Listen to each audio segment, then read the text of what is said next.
الغفران هدية يمنحها الإنسان لنفسه. شوفوا هالعبارة قديش فيها معاني. انتوا دائما مع برنامج المسامح كريم. عندنا قصة من المملكة العربية السعودية اليوم، قصة هيك خلاف بين صديقين تاجرين، رح منحاول نحلها، ولكن قبل نستقبل صاحب المبادرة سلطان.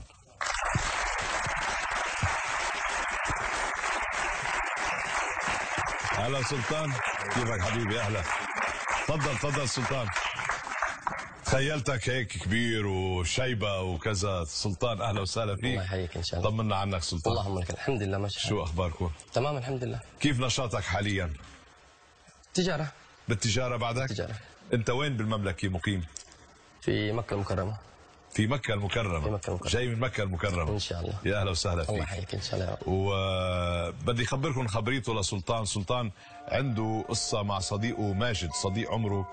بقى سلطان حب انه يعني كل انسان طموح، بقى حب انه يوسع اشغاله شوي ويفتح شركة تجارة.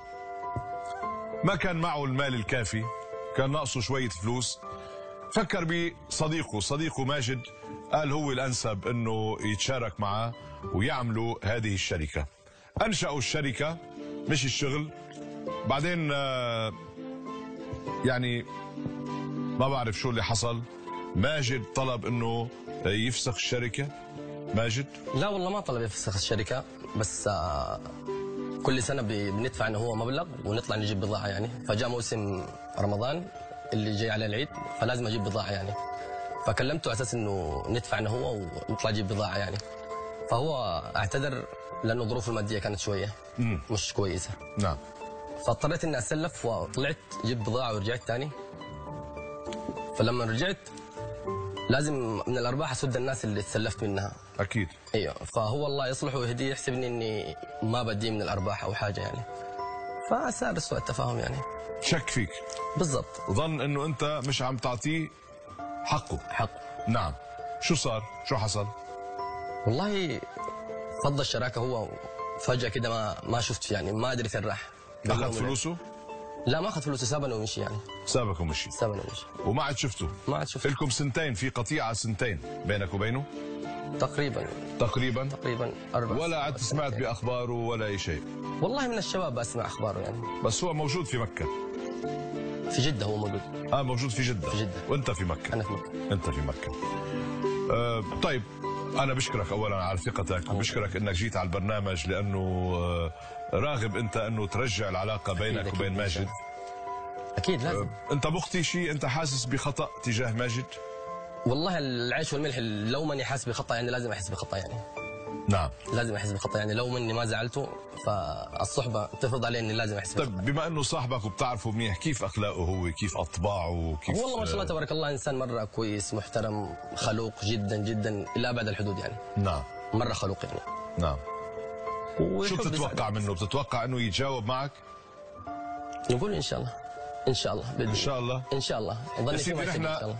أنا قمت بما علي، أرسلنا الكتاب إلى ماجد، وخلينا نشوف كيف تسلم الكتاب، شو كانت ردة فعله. تفضل. احنا في جدة يا جورج، مشوارنا حيل بساعتين.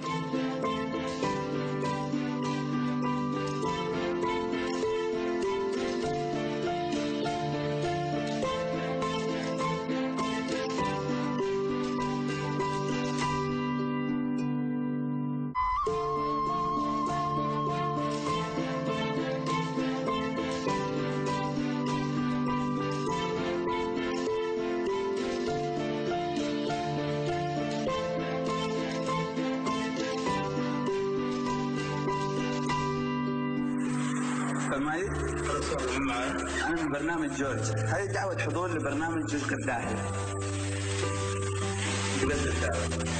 ماجد معنا يا جورج.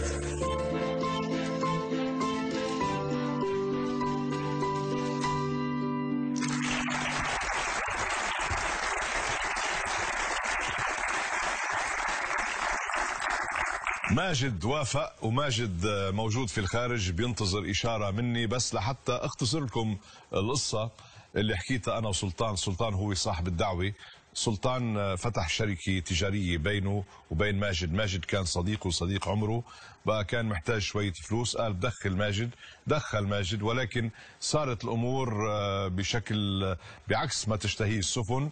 اختلف الصديقان، فرطوا الشركة، ماجد توارى عن الأنظار، ما عادوا شافوا بعض.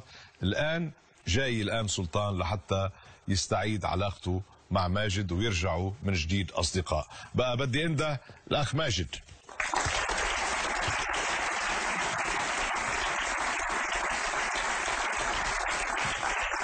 اهلا بماجد. اهلا ماجد. الله يخليك. اهلا وسهلا فيك. تفضل حبيبي. الله يحييك. كيف احوالك؟ الحمد لله. كيف تركت لنا جدة؟ والله تركتها وهي حر. حر اكيد حر. بلش الحر عندكم بدري. اكيد. جدة يا مرتع الغزلان، كيف بتغنوا لها انتم؟ عروس البحر جدة. عروس البحر. اهلا وسهلا فيك. الله يحييك. طمني عن اوضاعك، عن اخبارك، كيف هالتجاره معك؟ والله بخير الحمد لله. شغال في جدة، عندي محل تعقيب دوائر حكومية. حلو. في جدة الحمد لله. امورك ماشي؟ امور الحمد لله كويس. الحمد لله. الحمد لله الحمد لله. انت يمكن عم تتساءل شو سبب مجيئك الى هون. بقول لك للصراحه انه انا سعيد شوفك هون، بس مش انا صاحب الدعوه. انا ضيف مثلك بالاستوديو. في واحد هو صاحب الدعوه، هو دعاك. تحب تعرف مين؟ هنا؟ دعاك هنا. يمكن عامل لك مفاجاه. تحب تعرف مين هو؟ والله ليت انا متشوق اني اشوفه. متشوق اشوفه. اطلع بهالشاشه بالاول.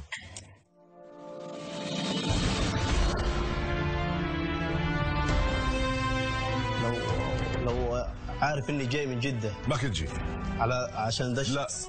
ما كنت ما كنت جيت. ما هجي.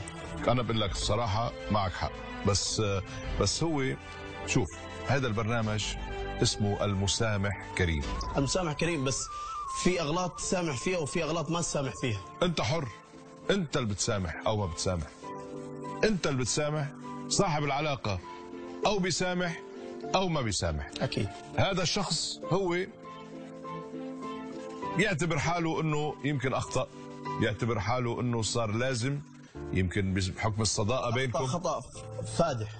طب هلا بنعرف شو الخطا. انا ما عرفته بعد شو الخطا. انا عرفت انه انا قال لي فضوا الشركه وما شركه وكنتوا اصدقاء، بس هلا بدي اشوف فداحه الخطر، فداحه الخطا.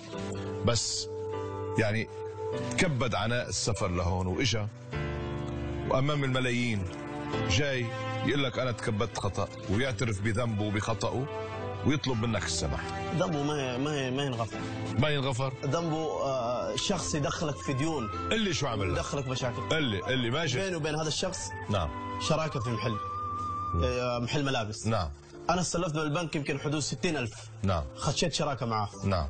غلطتي اني اعتبرته اخ. نعم. واعتبرته صاحب، واعتبرته اقرب من قريب لي. نعم. ما سويت معاه اوراق، يعني كان هو صاحب، هو الاسم المحل باسمه. فجأة أنا جت لي ضيقة مالية، ما قدرت أدفع معاه. اللي بضاعة جاية راح كنا جاي منه. مزبوط، قال إنه رايح يجيب بضاعة برمضان. ما قدرت أدفع معاه. نعم. فجأة كذا مو راضي يديني أرباح، مو راضي يديني فلوسي، مو راضي يدي شراكة بيني، يقول ما بيني وبينك شراكة. هذا جزاتي. لا أنكر إنه أنكر، قال لي أنا ما بيني وبينك شراكة. هذه جزاتي إني أنا أخش معاه شريك، ويعني أدخل نفسي في ديون، والآن أنا دخلت في ديون زيادة أكثر بسببه. الان انا ديون زادت علي. انا رحت سلفت من الناس انا ما كنت ابغى اسلف منها، ما كنت ابغى اخذ منها، خلاني اروح اسلف من الناس. الان انا طحت في الديون بسبب هو بعث لك رساله راح بقرا لك اياها بعدين بنتابع الحديث انا وياك، بس حب هيك يمكن تقتنع فيها يمكن ما تقتنع فيها الرساله، بس اسمعها شوي خلينا نشوف. بيقول لك اخي الحبيب وصديقي الاعز ماجد، كيف حالك يا صديقي؟ عامان وأنت ترفض أن نتحدث، وأنا أعذرك في ذلك، وربما لهذا جئت إلى هنا في برنامج المسامح كريم، لعلك تسمعني ولعلك تقدر أنني جئت أصالحك أمام الكاميرات في محاولة مني لرد كرامتك. صديقي ماجد، لو علمتم الغيب لاخترتم الواقع، ولو علمت أنني سأخسرك بسبب المال والمشاركة في العمل لما جعلتك تشاركني من الأساس، وعموما فقد تعلمت الدرس، وصداقتك عندي أغلى من كل أموال الدنيا. يا ماجد، أنا أعتذر لك وأرجو منك أمام الجميع أن تعفو وتصفح الصفح الجميل، وأن نعود أصدقاء مثل ما تعودنا، فأنت نعم الصديق. سامحني والمسامح كريم.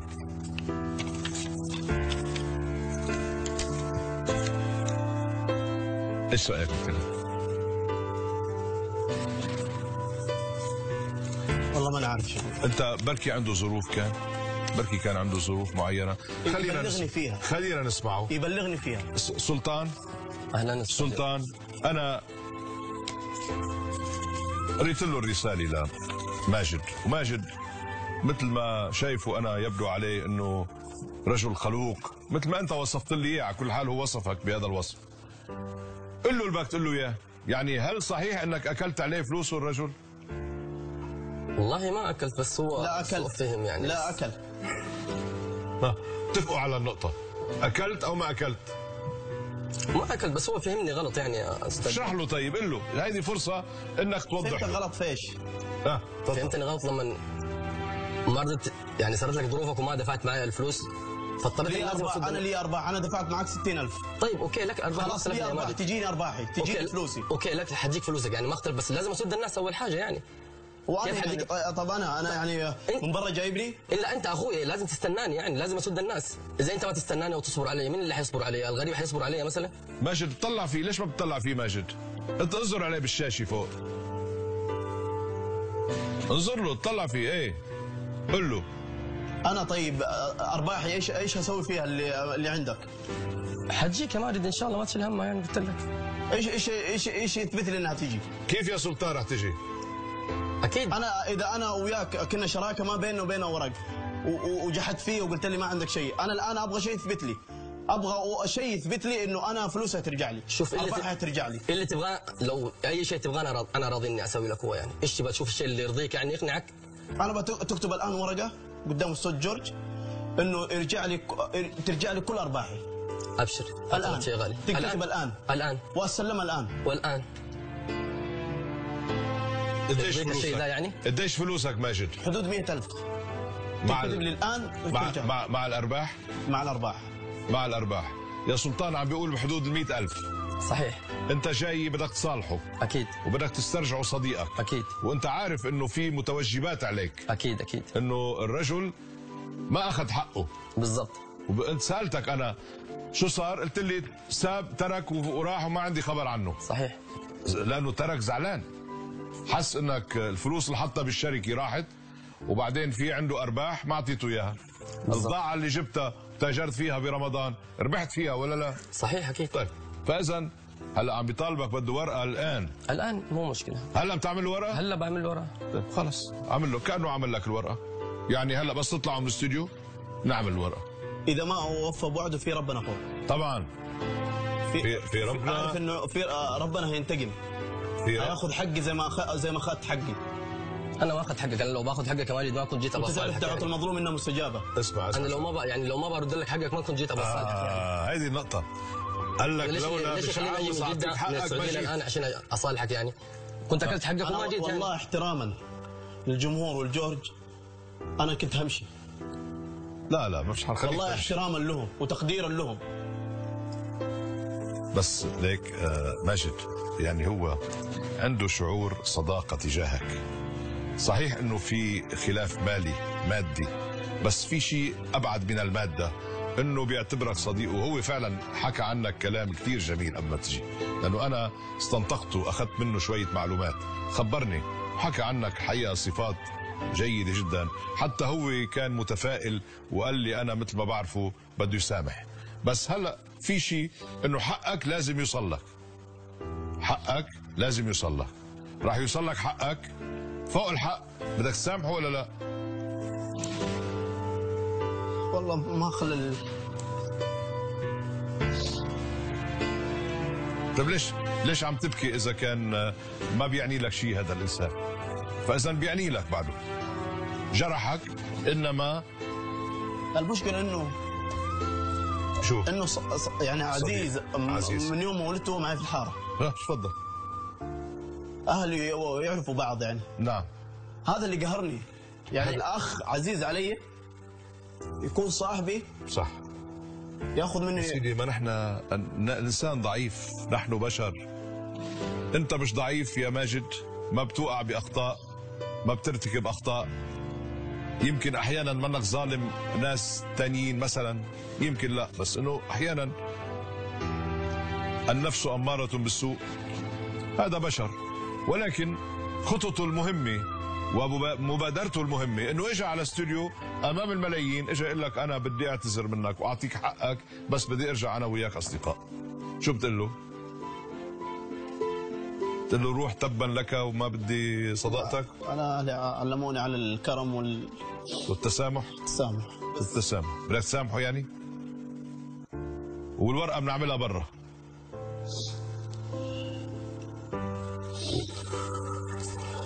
إذا بدك تسامحه بتقول له أنا سامحتك والمسامح كريم. أنا والله سامحته لوجه الله الكريم، بس جزاك الله خير. أبتغي من الله أجر، ما أبغى أكثر من كذا. ما هو هيك، هذا المسامحة، هذا الهدف منها. سامحته؟ الله يسامحك. الله يسامحك. والمسامح كريم. الله يسامحك. يلا.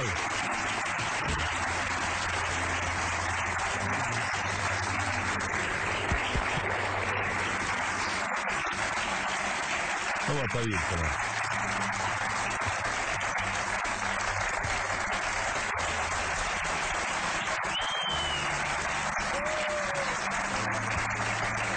الله يوفقكم. براحتك. يعني معقول ترجعوا الشراكة؟ هذه يبغى لها تفكير. يبغى لها تفكير. يبغى لها تفكير. صعبة يعني، اصلا بدنا نفكر فيها. هذه يبغى لها تفكير.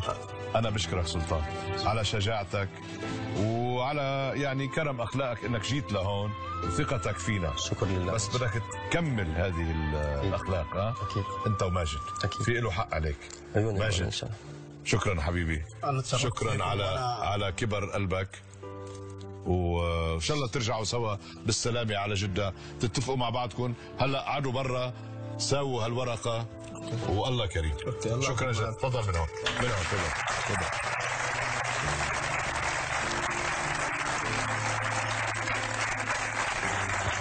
رجعوا اصدقاء، بيرجعوا سوا على جده.